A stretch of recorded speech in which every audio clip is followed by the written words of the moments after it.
अहम ख़बर मां ॾियूं त कंबर में ॻोठाणनि तरफ़ां पुरस्कार नमूने फोत थियल नीगरी जे वारसनि तरफ़ां लाश रखी धरणो हयो वियो आहे।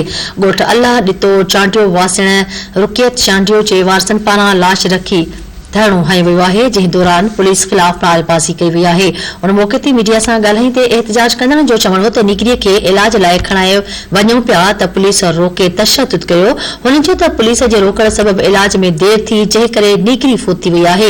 संदन चवणु हो त नीगरीअ जे इलाज में देर थियण जे ज़िम्मेवार पुलिस आहे। ॿिए पासे पुलिस जो चवणु आहे त गुज़िरियल राति नंढे मुंशी बरकत चांडियो ते हमलो थियो हो। पुलिस मूजिबि नीगरी बीमारी विघे फोत थी आहे।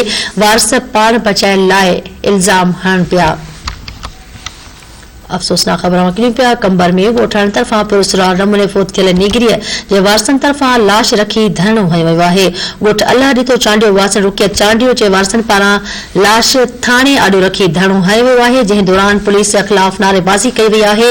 उन मौक़े ते मीडिया सां ॻाल्हाईंदे एहतजाज कंदड़नि जो चवणु हो त नीगरीअ खे इलाज लाइ खणाए वञूं पिया त पुलिस रोके छॾियो ऐं तशद्दुद कयो। हुननि चयो त पुलिस जे रोकण सबबि इलाज में देर थी, जंहिं करे नीगरी फोत थी आहे। संदन चवणु हो त नीगरीअ जे इलाज में देर थियण जी ज़िम्मेवार पुलिस आहे।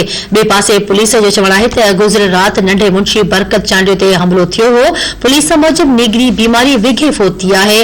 वारस पाण बचाइण लाइ इल्ज़ाम हणन पिया।